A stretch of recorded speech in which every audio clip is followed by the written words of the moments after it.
सीमा सचिन के मामले में मिथिलेश भाटी का नाम सामने आया। मिथिलेश भाटी पर सीमा और उनके एडवोकेट की तरफ से कई तरह के आरोप लगाए गए कि उन्हें झिंगुर और ऐसे शब्दों का इस्तेमाल किया गया।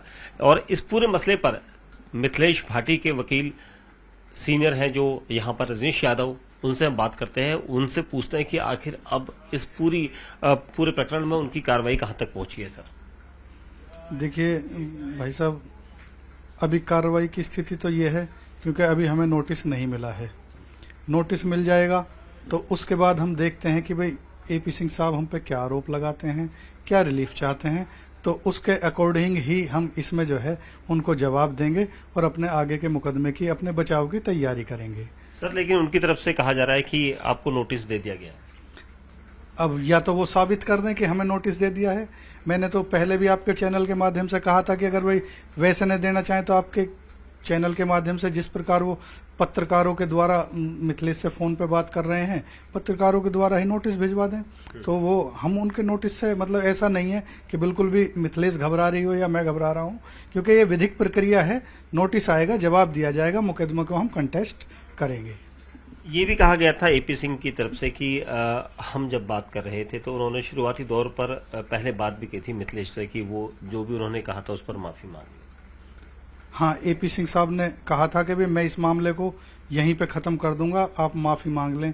तो मेरे क्लाइंट ने जैसा मुझे बताया है तो उन्होंने बताया था कि भाई जब मैंने कोई ऐसी बात कही नहीं, ये आम भाषा की बात है, तो मैं माफ़ी किस लिए मांग लूँ, किस मंच पे माफ़ी मांग लूँ। तो ये मेरे क्लाइंट ने मुझे बताया है कि जी उनका फ़ोन आया था, किसी पत्रकार के द्वारा बात कराई गई है। तो माफ़ी मांगने का तो सवाल, अगर माफ़ी ही मांगेंगे तो कोर्ट में कल कंटेस्ट करके ना मांगेंगे अगर कहीं हमारी गलती पाई जाती है तो। सर सीमा हैदर जिस तरह से पाकिस्तान से यहाँ पर पहुंची हैं, अब वो सचिन के घर में रही हैं, बोल रही हैं कि उनकी शादी हो चुकी है, तो आपको क्या लगता है कि सीमा हैदर की अभी जो कानूनी अड़चनें हैं वो पूरी नहीं, खत्म नहीं हो पाई क्योंकि उन्हें क्लीन चिट भी नहीं मिल पाई है? ऐसा है, देखिए मैं सीमा और सचिन के बारे में तो इसलिए ज़्यादा नहीं कहूँगा क्योंकि ये जांच एजेंसियों का विषय है।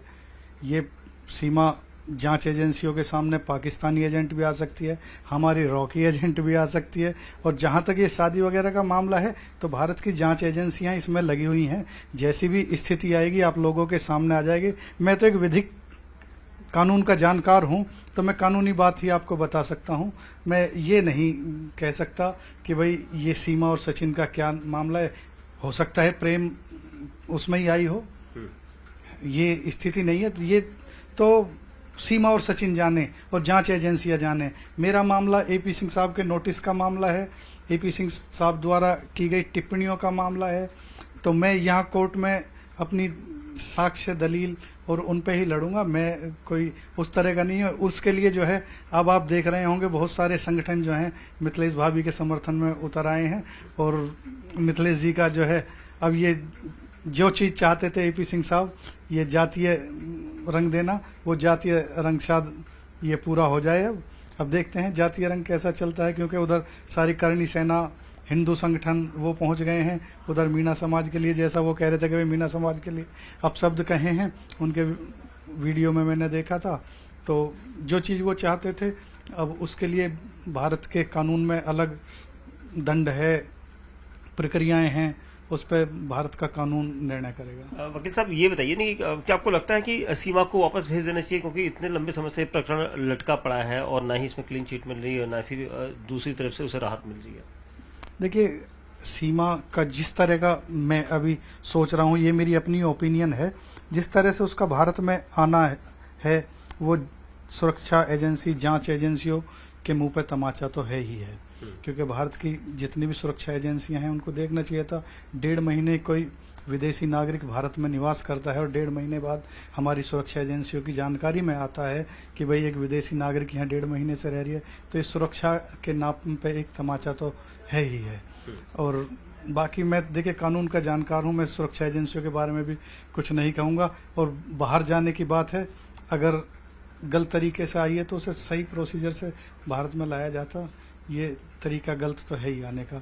अब जाए ना जाए इस पे मैं कोई टिप्पणी नहीं करूंगा। जिन शब्दों को लेकर इतना बवाल मचा है, मिथिलेश भाटी पर आरोप लग रहे हैं, आपको नोटिस देने की कार्रवाई की बात की जा रही है, तो ऐसे में आप लोगों की तरफ से क्या प्रतिक्रिया अब रहेगी? मैं कह रहा हूँ ना सर आपसे कि जैसे ही नोटिस मिलेगा, नोटिस में क्या लिख के आता है तो मैं सबसे पहले उसका जवाब दूंगा।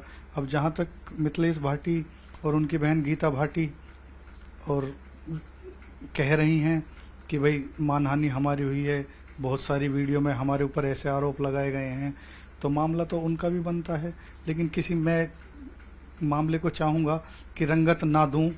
और मेरी क्लाइंट भी बहुत अच्छी स्थिति में नहीं है, एक सामाजिक कार्यकर्ता है, ये उसकी बहन गीता जो है यहाँ की एक किसान दल की नेता है, तो वो भी अपने आप में उस स्थिति में नहीं है कि बेफालतू का झगड़ा यहाँ कोर्ट तक लाया जाए। बाकी मनसा है, हम तो क्लाइंट के लिए काम करने वाले लोग हैं, क्लाइंट कहेगा तो मुकदमा डालेंगे, नहीं कहेगा तो नहीं डालेंगे। मेरे को बेफालतू में झंझट में उनको फंसाने में कोई खास इंटरेस्ट नहीं है। कब आप शुरुआत कर रहे हैं, कब मामला दर्ज करवाने की कवायद करने की कोशिश कर रही है मिथिलेश भाटी? जैसे ही मेरी क्लाइंट मेरे को करेंगी कांटेक्ट, अब आकर मुकदमा डालने के लिए मैं तुरंत उनकी जो है कार्रवाई शुरू कर दूंगा। ये मुकदमा किन धाराओं में, किस परिप्रेक्ष्य में, किस सब्जेक्ट पर होगा? ये मैं धारा आपको तब बताऊंगा जब नोटिस उनको मतलब यहाँ एफआईआर दर्ज करा दूंगा उसके बाद। और किस पे कराता हूँ ये भी कानून के जानकार जानते हैं कि भाई ये मुकदमा किस किस पे दर्ज होगा। अगर आप बताना चाहें। नहीं, इस बारे में मैं अभी साइलेंट रहूंगा। चलिए, एडवोकेट रजनीश यादव हैं जो मिथिलेश भाटी के एडवोकेट हैं। उनका ये कहना है कि वो अपनी तरफ से, अपने क्लाइंट की तरफ से यहाँ पर एक नोटिस देंगे, नोटिस के बाद उसमें मुकदमा दर्ज कराने की उनकी तरफ से कोशिश रहेगी, क्योंकि जो चीजें हैं वो अब कुछ दिनों में खुलकर सामने आ जाएंगी। आखिर ये पूरा प्रकरण जो है अब तक जो चल रहा है, इसमें किस तरह से उन्हें नोटिस देना है।